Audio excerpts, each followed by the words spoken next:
Hey, what's going on, everybody? Welcome back. This video, we're looking at the NBA slate for Tuesday. We have 11 games today. A ton of injury news on this slate, as you can see already. So it's going to be a crazy one. Let's get right into it. As always, appreciate if you guys hit the like button, subscribe if you haven't already. Good day yesterday for NBA, 335 on DK, 379 on FanDuel. I posted the updates on Twitter. Had some good plays go off. We had Jackson was decent, but really the big plays that went off for us were, let's take a look at what we had. Westbrook was great. Trae Young was great. Dean Wade, when Love was announced out, he was a tremendous value play. Ish Smith did his thing off the bench. FanDuel went Okoro at shooting guard. He was great. And then Beal. Without Beal, Westbrook did great. Westbrook and Young had combined 9 turnovers, no stocks. Could have been a lot better. And then Kelly Olynyk was fine. He was in foul trouble late, but still managed to hit value. So let's get into it today. Hopefully we can keep it going. NBA season is coming to a close. I can't wait for the playoffs. And then the play-in will be fun as well. But looking at today's slate, have a ton of value. It starts in Toronto. Let's just start with some of the big news that we have on the slate. Toronto has ruled out Van Fleet, Lowry, Siakam, OG, potentially without Boucher. So they could be looking at 8 guys if Boucher is inactive, 9 if Boucher plays. Uh, the main guys I want to target are some of the value pieces, and then Trent looks fine also. But my favorite is Jalen Harris. He's $3,100, super affordable. They want to get him some playing time, which is probably why they ruled out all those guys again. He played 29 minutes last game, was great. Wouldn't be shocked if he starts today. Could come also come off the bench, but either way, should be looking at very solid minutes at only $100 above the minimum. He is my favorite Raptor just based on his price tag. And then I would say Malachi Flynn looks great. Had the ball in his hands a bunch today. He only played 26 minutes because he was in foul trouble early, but I would expect they want to get him some good minutes as the season comes to an end. For them, when we have a couple games left, I wouldn't be shocked if he gets over 35 minutes today. So him and Harris are my 2 favorite plays. And then you can look to one of these value plays, whether that be Bembry, whether that be Stanley Johnson, whether that be Watanabe. All of those guys look decent as well. And then on the other team that has a ton of value is Detroit. They are without Plumlee, without Grant, and without Saban Lee, or not without Dennis Smith, and without Joseph. So we're looking at Saban Lee, Killian Hayes, potentially Josh Jackson. Both Jacksons are questionable. Josh missed last year with a tooth injury, and Franks missed. Well, he left the game early with an ankle injury. Don't know if he plays or not. If he is out and Josh Jackson is in, I think Josh Jackson looks decent. He looks better on FanDuel. He looks okay on DraftKings. But my favorites would be like Sadiq Bey, and I would like to get to Isaiah Stewart. Both guys will cost you a combined 13,000. Sadiq Bey has been playing big time minutes for them. Played 41 against Chicago last game. Was solid out there. He shoots the 3 well, gets you rebounds. Occasionally will get you some steals. But really looking at points and rebounds out of Sadiq Bey. Really good matchup against Minnesota at home. Hopefully this game kind of goes off. I do like Sadiq Bey and that price tag.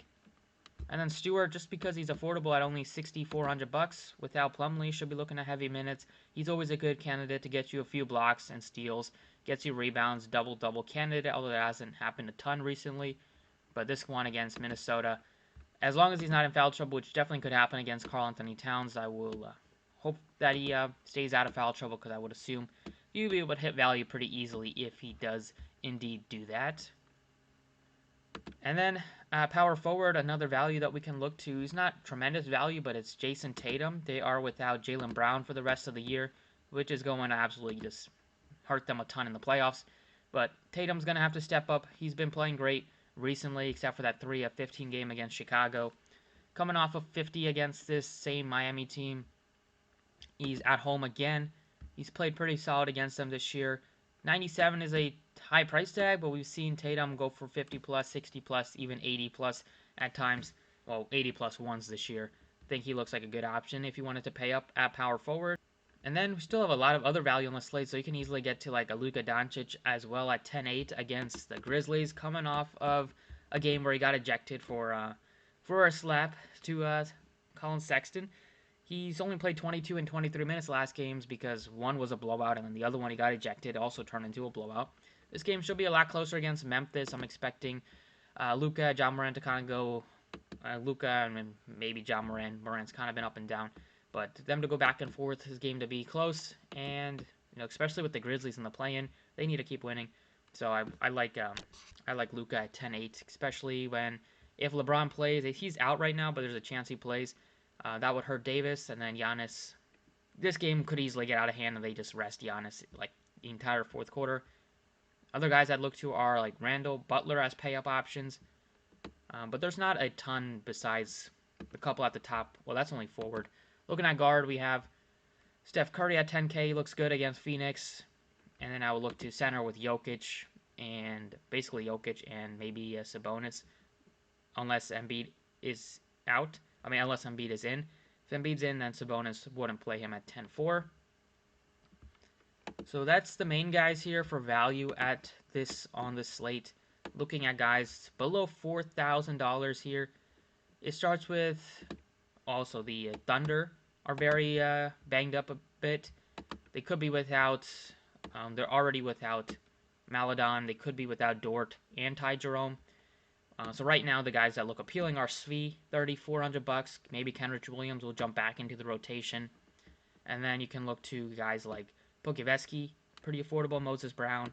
And then if Ty Jerome is in without Maladon, he would be this point guard, starting point guard, and he gets you good minutes against Sacramento. So they look good. And then the Kings without Jaren Fox, Buddy Hield is probable. Don't know about Barnes. They're all priced up. He's doubtful. You can look to Wright. You can look to Buddy Hield.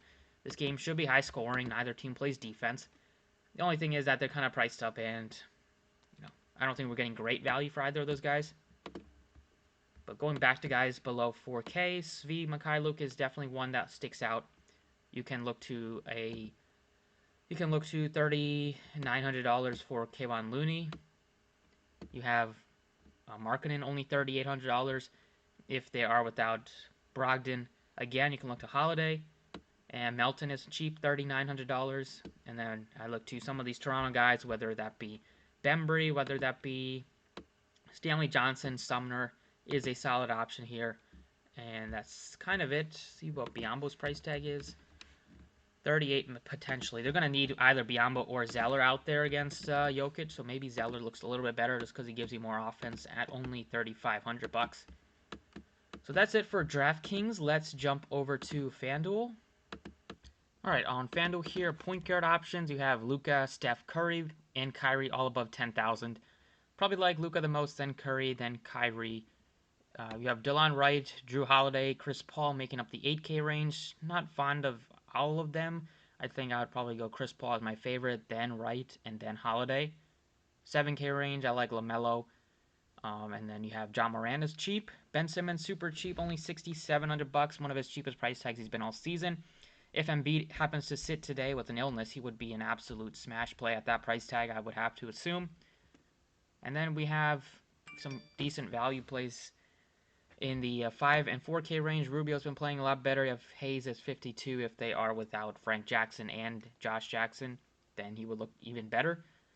And then I would look to maybe a Cole Anthony's only $5,200. He looks fine. And if Frank Jackson plays and Josh Jackson is out, I like him at $4,600. And then Jalen Harris looks good at $4,200. Right now, I'm going to go ahead and plug in Luka. We'll see what that looks like by the time lock happens. At shooting guard, I'm not going to pay $92 for LeVert against Philly. I'm rather go to like Zach LaVine, Paul George. Go down to a Deangelo Russell who's been playing great. Rozier coming off great game if Graham is still out. And then you have some decent value here with Terrence Davis, $5,300. Ty Jerome, Dylan Brooks under 4K, Gary Trent under 4K, and Josh Jackson under 4K. So all three of those guys look very good based on their price tags. And that's it besides Svi at 4,000. Right now I'm going to go ahead with Deangelo Russell, the way he's been playing. Now that he's starting again, he looks good. He gets some time without Karl-Anthony Towns and Edwards on the court, and he gets a ton of usage during that time that he's out there. Small forward, Jimmy Butler looks pretty solid as a pay-up option. You have Kawhi is pretty affordable. And then Michael Porter looks good at only $7,100. And then I go down to a Sadiq Bey at 6,000. He looks great. You can go even cheaper for a, I think in the 4K range, you have Ken Bazemore. He looks fine. We have, depending on how many Thunder players are active today, maybe Kenrich or Deck look okay. But I'd probably go in like the 3K range with some of these better value pieces on the Toronto side with maybe Stanley Johnson. And I think Watanabe shooting guard eligible. He's min priced at the shooting guard position. At power forward, Giannis 11-2. I'd probably go down to a Tatum or a Julius Randle. I think those games will be a lot closer. And if you wanted to go cheaper, you can go with a Draymond. Tobias if Embiid is out. I mean, Tobias and Simmons would be great plays. They're both very affordable. Stewart right now sticks out at $6,200. You're getting a center playing power forward. And Jaren Jackson played. He hasn't played a back-to-back yet. I don't know if they are going to play him today or hold him out for rest. We'll have to wait on that news. And then in the some cheaper plays are like Sekou at 49. He's kind of expensive. You can look to a Mo Wagner at 47, a Pokuveski $4,400. They all look fine. And the 3K range, it's Gordon is only 39. He's been awful, but man, that price tag is pretty enticing if you think he's gonna start to play better. And then at center, you can go all the way up for Jokic, or you can go with, like, maybe you can go with Karl Anthony Towns is only 95. He looks pretty good as to save some money.